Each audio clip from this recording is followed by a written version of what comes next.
20th century American composer Florence Price, prodigious talent, formidable intellect. Greetings, music lovers. Rick Ferguson, rickfergusonmusic.com. I've got a really fun video for you, an exploration of the life, the works, especially in two specific ways, of Black American composer Florence Price. Florence Beatrice Smith was her name when she was born in Little Rock, Arkansas, 1888, died in Chicago, 1953. What a Chicago presence she was. She grew up being called B as a child, and she was born to highly educated parents, both from mixed race families, her mom from Indianapolis, her dad from Camden, Delaware. When B was very young, as soon as she could begin to read, which was quite early, she spent hour upon hour in her father's library at home. Her father had two treasured possessions. One, his library, which was, by all accounts, a significant library spanning all different types of books. And so B would spend hour after hour reading as a child. Absolutely voracious appetite for books, inspiration, knowledge. She began studying piano with her mom at the age of 3, played her first public piano recital at the age of 4, and really never looked back from there. B just loved, apparently, to, in addition to her formal studies, improvise pieces. This work, in terms of her own exploration through improvisation, would later manifest itself in the composition of at least 70 that we know of instructional pieces for her own teaching, and that really resonates with me. So that's a wonderful body of instructional works that Ms. Price left behind. Such an incredible intellect manifested itself, of course, academically as well. Price ended up graduating high school from Union School in Little Rock at the age of 14 and was valedictorian of her class at the age of 15. She was accepted and began studying at the New England Conservatory of Music in Boston at the age of 18. After only 3 years of study, she graduated with not one, but 2 degrees, one being in piano pedagogy, the other being in organ, performance, and composition. As a matter of fact, while she was a student at NEC, she premiered a number of works, both by NEC faculty members and fellow students. That was really, I think, a very important, formative time in Miss Price's career. And of course, she went on, of all of her 300 plus compositions across all different kinds of genres. We're talking piano works, we're talking chamber music, we're talking solo and choral vocal works, we're talking a couple of piano concerti, 2 violin concerti, wonderful chamber music, and her 4 symphonies. She ended up composing 26 works for the organ, many of which were very popular during her day and are beginning to become much more familiar now as more of Miss Price's music is being played and rediscovered. And I'll save the rediscovery part for the end of this video because it's a great story, absolutely great story. So as a teacher, immediately upon graduating from the New England Conservatory, Ms. Price went back to Little Rock and was the coordinator for all music studies at Shorter College.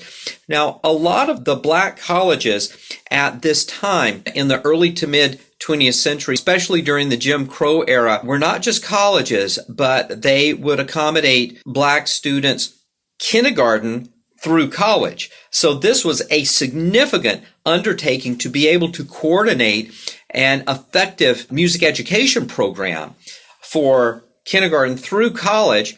After her father passed away a few years later, Miss Price then went to Clark University in Atlanta and had the same responsibilities there. And it was during this time period where she really began to compose a lot of these instructional pieces, many of which were essentially wonderful character pieces that were serving as mini etudes dealing with various musical and or technical challenges.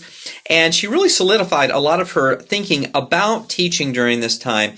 And she had some great titles for some of these pieces to really capture her students' imaginations. One of my favorites is The Goblin and the Mosquito.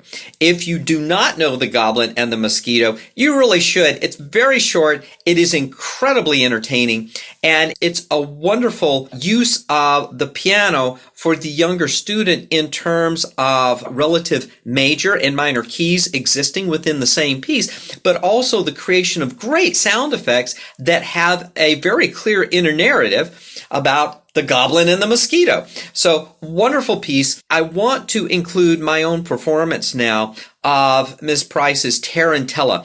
This was a piece that was published in 1926. And the Tarantella is an Italian-based dance. The old legend goes that if one were bitten by a tarantula, you would need to exorcise that venom out of your system.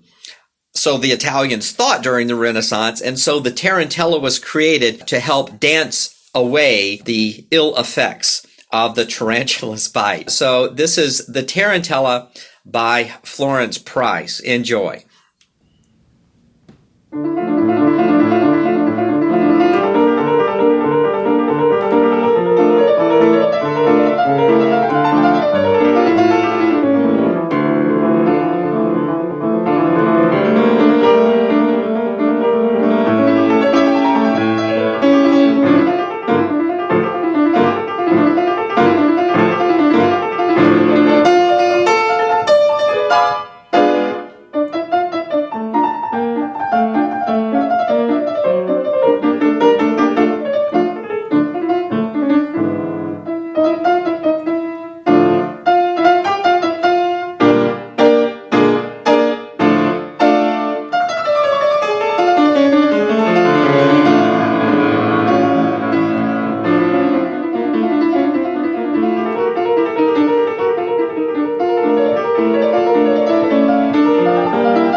Now, later on in Ms. Price's teaching career, towards the end of her life, she and her two daughters, after having moved to Chicago and lived here for decades, lived in the Abraham Lincoln Center of Chicago, which was at that time an artist colony.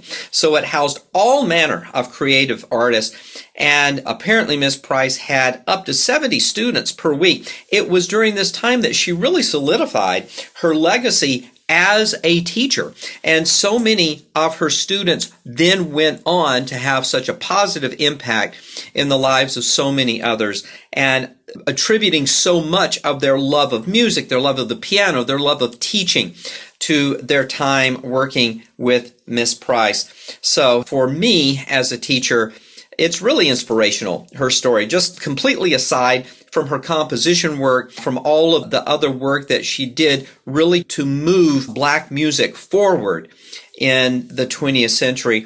Her teaching was just absolutely wonderful. The other aspect here that I'm focusing on is her organ playing.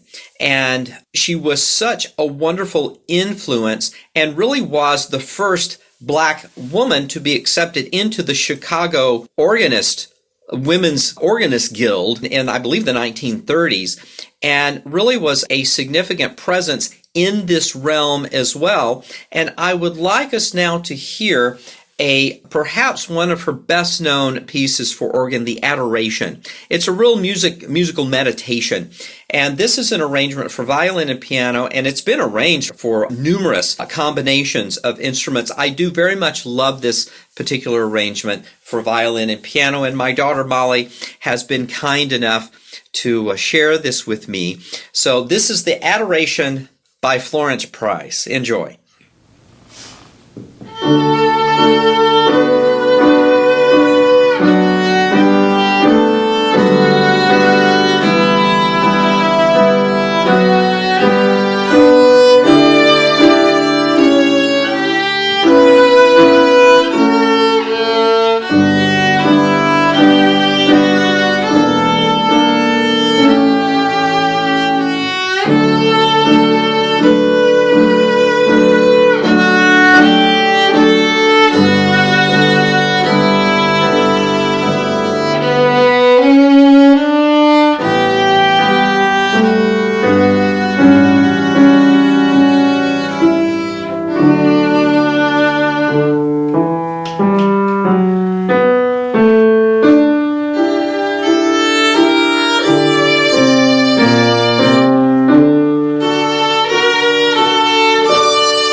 So of the many aspects of the life, the legacy, the work of Florence Price, we almost have a huge hole in our complete knowledge of her compositions.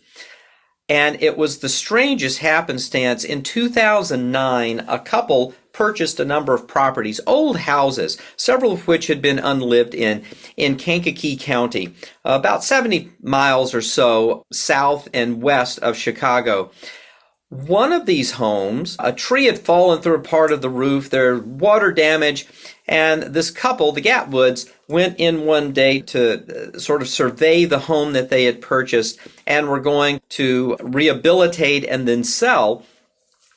They saw an old piano in the corner of the living room, and then next to it they saw quite a number of boxes, and they started to look in these boxes, and it turned out that it was a lot of music manuscripts.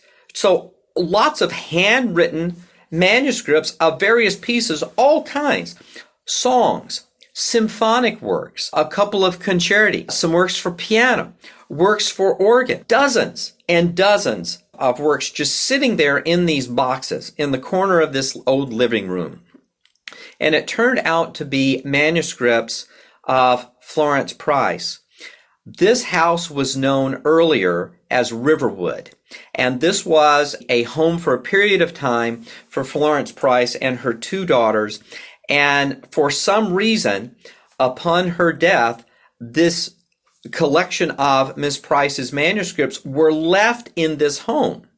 And so the Gatwoods started to do some investigation, saw the name Florence Price on these manuscripts, and finally ended up getting in contact with people at the library at the University of Arkansas in Fayetteville. And we finally got these manuscripts to the library in Fayetteville, and now we're starting to have access to nice digital copies of a lot of this music, all of which would have been completely lost if it weren't for this very strange turn of events. So thank you to the Gatwoods, and thank you to the University of Arkansas, because there is a wonderful collection and a lot of information, letters, all kinds of correspondence, in addition to these manuscripts and other information about the life, the work, the legacy of Florence Price.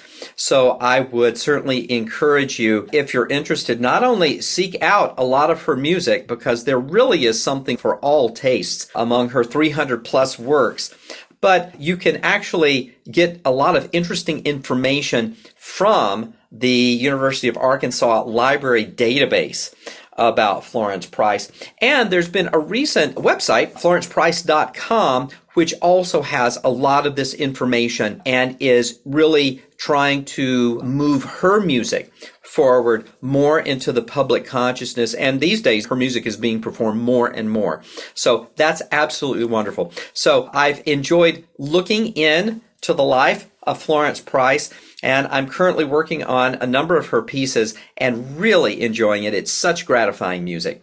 All right, thank you for joining me. Let me know what you're interested in. Like, subscribe, take care, and we'll see you soon. Bye-bye.